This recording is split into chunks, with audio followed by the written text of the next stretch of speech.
I think this is day 3, day 4 if you count the stump grindings. I don't know, it's kind of a blur at this point, but we got a little bit of snow flurries in the air, and this is the one, number 4 here, we're taking down, or I think this is tree number 7 or so. Anyhow, we're taking that one down today, and the wind is all wrong.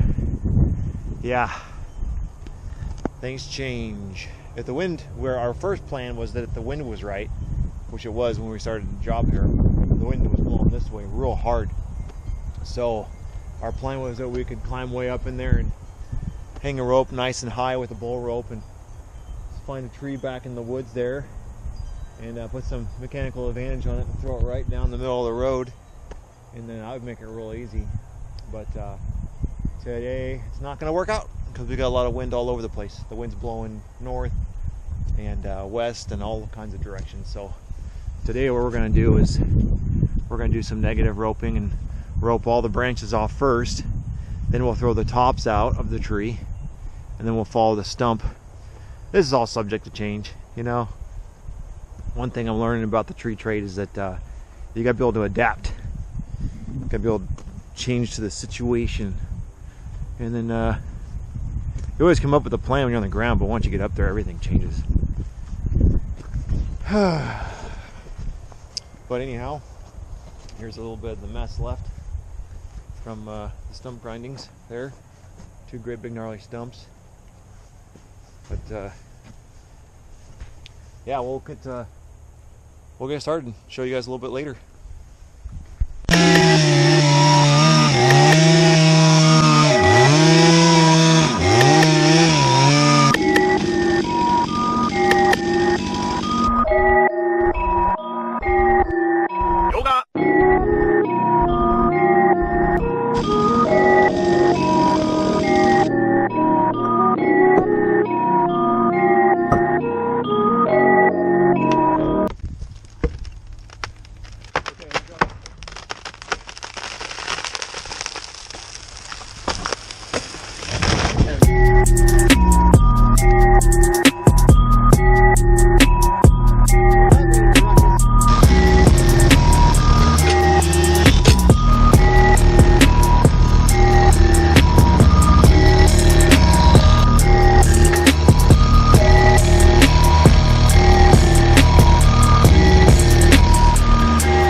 That turned out to be a really fun job.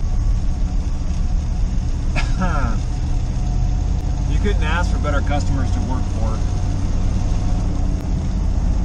The fellow was just really nice, just a really nice guy. Somebody had come out before me and just told the homeowner that they would just fall all the trees for the wood, you know, but they didn't have any insurance, or they weren't licensed and bonded and all that stuff. They're just a bunch of woodhounds. You know, I said that they would just, they've done it. I've been been in there for 20 years. And I guess they were pretty mad that I had won the bid and that the homeowner was actually paying to have me remove the trees rather than just doing it for the wood. But the homeowners had seen a little too many YouTube videos of tree fails, and so they decided that they would just rather go with the guy who's licensed and bonded, because I got $1 million worth of insurance and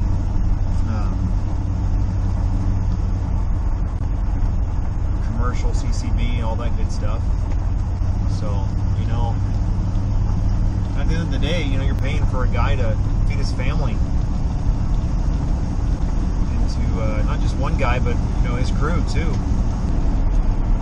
It started out, and the tree had like a really hard belly in it with the wood weight in the right way. So the lean of the wood was bellied out the way that I wanted it to go. But the top had blown out of it at some point, so the other leg was bowed way out towards the house. So when we looked at it, the wind was in the wrong direction. The wind was blowing towards the house, and so we're just like, you know what, we better just piece it out. So I climbed up it, and we started taking the limbs off of it. It was real hard work. The limbs were very heavy. They were about the size of a tree, each limb itself. So hard climbing. Couldn't hardly get your scare strap around the trunk of the tree. Just a hard tree, you know. And about halfway through the day, the wind started to change in our favor, and you know, like fucking Billy says, you gotta trust the hinge. So I decided just to go ahead and hang a bull rope up in the top of the leg, and I didn't go too high, because if you go too high, you risk the chance of ripping the top out of the tree when you yard it over. So I went about, you know, halfway up the top portion of the tree that had blown out, because you don't want to go too high, because that's a weak attachment point, and who knows, the thing was covered with carpenter ants when I got up in it. So I didn't want to go too high up in that leg, because I didn't want it to rip out. So we just ended up tying it about 3/4 of the way up the tree, which is plenty good, and put my face cut in it. We ran a bull rope out. We put a block on the end of the bull rope. We anchored another rope to a great big tree back there, and went up through the block, and then put it back through to the skid steer after we had a redirect with another block. And we had tied a friction hitch against another tree at the redirect to catch the slack, so that you can pull with the skid steer, and then once you let go and let off with it, the friction hitch will grab a hold of your slack. So there's no chance that you know, when you're using equipment to pull trees over, it's kind of fishy. I don't really like it that much, because you know what happens if you know, you throw a track or something and it just lets off and just starts running forward. You know, there's a lot of things that can go wrong when you're using equipment. So I always like to double it up with a rope, and we put in a friction hitch just above the redirect. What that does is it keeps it from, if your machine rolls forward, you don't lose any of that you've gained from pulling it back with the skid steer. And anyhow, and while that's happening, I'm putting wedges in, and I'm banging the wedges in, so that as soon as he's pulling it up, it's gonna be backed up by that wedge on the back side of the tree there. So it's kind of fun. All my buddies from the Trees Inc. Tommy Scott, he came out, told him to put some chaps on and get to work, and face cut it, fell it, went exactly where the face was. It was beautiful, because we didn't want the homeowner on the other side of the road did not want any of the tree to fall into his lawn, because he didn't want to have a whole bunch of lawn guards, you know. But our skid steer is able to pinch those and pull them out, so that was kind of nice. But we didn't do that anyhow. We landed the tree right in the middle of the road. It didn't do any damage at all to the road. It's beautiful. Just a beautiful setup, beautiful situation, beautiful way to end a really hard tree. And I was looking forward to falling that tree, because there wasn't very many trees like that where it counts, where you're going to fall it, you know. When I was doing it for transmission out in Van Duzer towards the coast, we were falling for transmission power lines. You're doing underneath the lines, you know, so, or like to the sides of it, so it does matter on the sides. But for the most part, the trees were under, and it didn't matter where they went. You know, you could throw them down any direction you want to, and so it doesn't really, you know, there's no. It was fun, because you got to experiment and see, you know, this really heavy tree, you know, can I get it to hip over and roll where I want it to go, you know, or can I just yard it all the way back, you know, let's see what we can do. So that was kind of fun, being able to do that, you know, because there's nothing, you're not going to ruin anything if it goes the wrong way. But Man, it's tough running a business, you know that?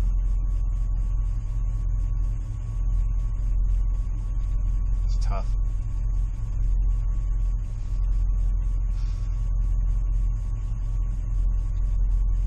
Just can't let it get to you, you know, you just gotta keep on rolling. That's the way life is supposed to be. It's supposed to be tough. If life is easy, then you got problems.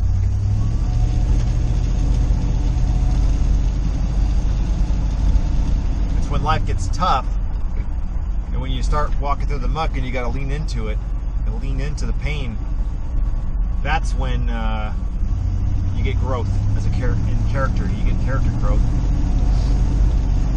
And that's not going to happen if life's not tough. Doesn't mean it's not uncomfortable, though.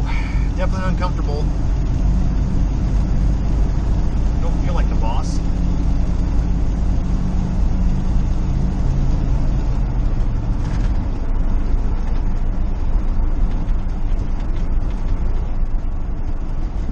It can really weigh heavily on you if you let it, you know. When you go home at night, you can stay up all night long just tossing and turning, thinking about all the things you got to deal with, all the scenarios that are going on in your head, all the customers you got to call. But at the end of the day, I really truly do love the freedom that it gives you. You know, it's really nice to have that comfortable income that you know is always going to be there. So, you know, you say it's always going to be there, but you never know if it's going to be there for sure.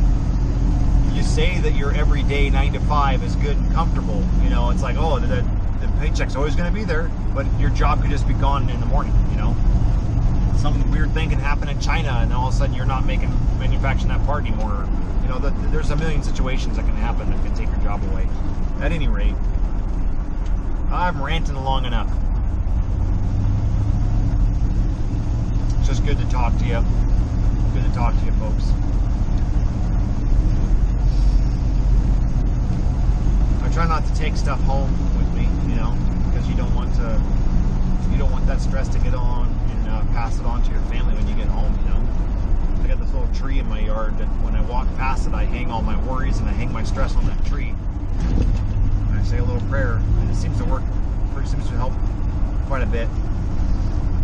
Because you know, running a business can be really hard on you. It really can. I wouldn't change it. I really wouldn't. I can't go back now. But just respect the change that it's making in me.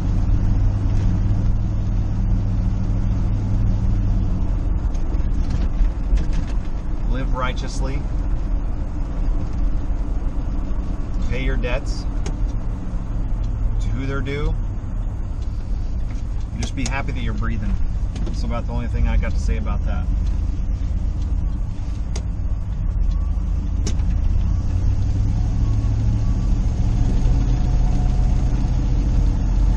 I'll catch you later.